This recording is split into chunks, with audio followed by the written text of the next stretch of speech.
Hello everyone, আসসালামু আলাইকুম।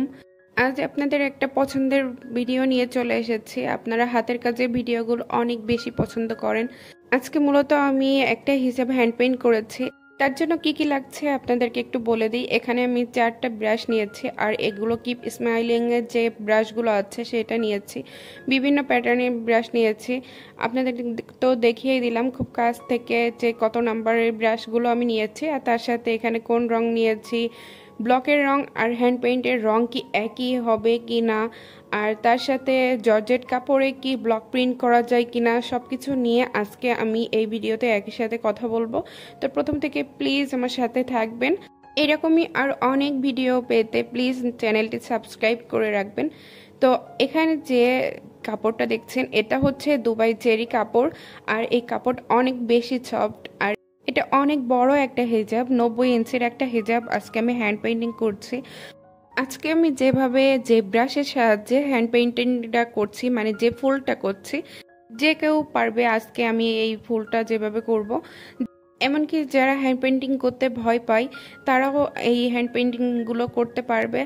আর আমি যে পদ্ধতিতে করছি, যেভাবে করছি, এইটা ফলো করে যদি আপনারা করতে পারেন তাহলে কিন্তু আপনারা অনেক কিছু হ্যান্ড পেইন্টিং প্রথমেই বলে দিচ্ছি আমি কোন ব্রাশটা দিয়ে এই হ্যান্ড পেইন্টিং এর কাজটা করছি। কিপ স্মাইলিং এর 10 নাম্বার যে ব্রাশটা আছে সেটা দিয়েই মূলত আজকে আমি কাজটা করছি।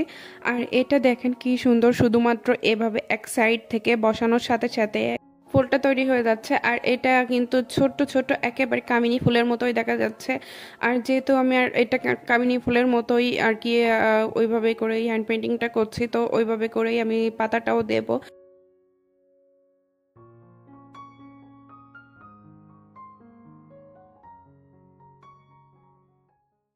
আপনারা চাইলে কিন্তু পেন্সিল দিয়েও প্রথমে এঁকে নিতে পারবেন ফুলটা, কিন্তু আমি সরাসরি একেবারে ফ্রি হ্যান্ডে এই ফুলটা এঁকে নিচ্ছি শুধু ব্রাশের সাহায্যে। আর ব্রাশের সাহায্যে এভাবে করলে আমার মনে হয় যে পেন্সিল দিয়ে আঁকার কোনো দরকার পড়বে না, কারণ এই ব্রাশটা এতটাই সুন্দর আর এই ব্রাশের শেপটাও খুবই সুন্দর। হচ্ছে আপনি শুধুমাত্র এভাবে বসিয়ে দিলেই একেবারে ফুলের শেপটা চলে আসবে। এজন্যই আমি বলেছিলাম যারা এখনো পর্যন্ত আঁকতেও পারে না তারা আজকে এই ব্রাশের যে আমি যে পদ্ধতিতে করছে এটা করলে কিন্তু সবাই পারবে। খুবই সহজ পদ্ধতিতে আজকে হ্যান্ড পেইন্টিংটা করে দেখাচ্ছি।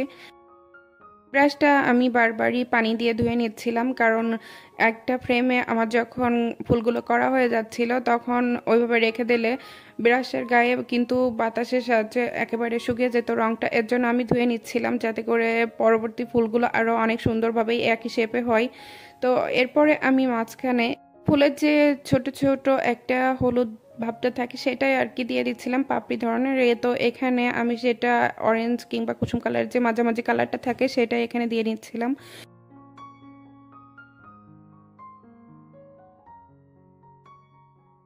ফুলগুলো ক্যামেরায় কেমন দেখা যাচ্ছে জানি না, তবে রিয়েলি এটা অনেক বেশি সুন্দর লাগছিল আর মনে হচ্ছিল যে এমব্রয়ডারি করা।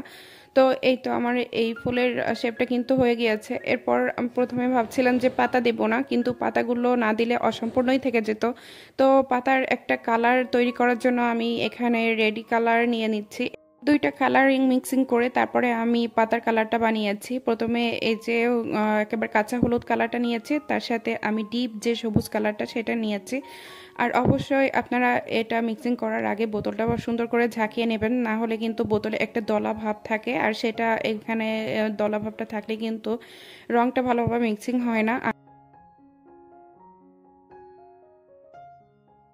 এখানে যে কালারগুলো আমি ইউজ করেছি প্রত্যেকটা কালার দিয়েই কিন্তু একই রকম করে হ্যান্ড পেইন্টিং এবং ব্লক প্রিন্টিং সব কিছু একসাথেই করা যায়।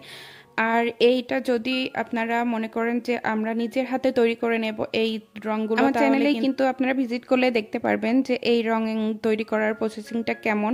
তো আপনারা ওইটা দেখেই কিন্তু রংটা খুব সুন্দর করে নিজের হাতে তৈরি করে নিতে পারেন। আর যদি মনে করেন না এই রংটা হচ্ছে তৈরি করে আপনাদের জন্য একটু কষ্টকর হয়ে যাবে, কিংবা আপনারা প্রথমের দিকে হ্যান্ড পেইন্টিং শুরু করতে যাচ্ছেন, তাহলে অবশ্যই আমি বলবো যে আপনারা রেডি কালারটা কিনে তারপরে হ্যান্ড পেইন্টিংটা শুরু করেন। আর এই হ্যান্ড পেইন্টিংটা করার জন্য কিন্তু আপনারা রেডি কালার দিলে অনেক বেশি আর কি সুবিধা হবে এবং সহজ হবে। তো আপনারা অল্প যেহেতু হ্যান্ড পেন্টিং করার জন্য রং লাগবে আপনাদের, আর হিজাব পেন্টিং করার জন্য কিংবা ওড়না দুপাট্টা এগুলো রং করার জন্য তো আপনার বেশি রঙের প্রয়োজন হয় না, তো আপনারা রেডি কালারটা ইউজ করতে পারেন। আর যখন আপনারা শাড়িতে করবেন কিংবা বিছনা চাদর পর্দা বিভিন্ন ধরনের বড় বড় কোনো কিছুতে হ্যান্ড পেন্টিং করবেন, তখন অবশ্যই আপনাকে রংটা তৈরি করে নিতে হবে। তখন আপনি রংটা কিনতে গেলে বেশ ব্যয়বহুল হয়ে যাবে, রংটার খরচ আপনার বেশি পড়ে যাবে। তো আমি প্রথমে ভাবছিলাম যে আমার হিজাবে দুই সাইডেই সুন্দর করে এই ফুলগুলো পেন্টিং করব, কিন্তু মনে হলো যে মাঝখান বরাবর যদি একটু ছেঁচে ফোঁটা না দেওয়া হয় ফুলের, তাহলে কিন্তু অসম্পূর্ণ থেকে যাবে আর কি, এরকম জানি ফাঁকা দেখা যাচ্ছিল। তো এর জন্যই আমি ভাবলাম যে ছোট ছোট কিছু ফুল এখানে দিয়ে দিই। তো এর জন্য প্রথমে আমি একটু পয়েন্টিং করে নিলাম কোন কোন জায়গায় ফুলগুলো দেওয়া যায়, এরপরে কিন্তু আমি ছোট ছোট করে ফুলগুলো এঁকে নিচ্ছি। হ্যান্ড পেইন্টিং এর ক্ষেত্রে রেডি কালার দিয়েই করা যায়, কিন্তু ব্লক প্রিন্টের ক্ষেত্রে কিন্তু রেডি কালারটা দিয়ে করতে গেলে একটু বেশি রং খরচ হয়, এর জন্য আমরা তৈরি করে নিই রংটা।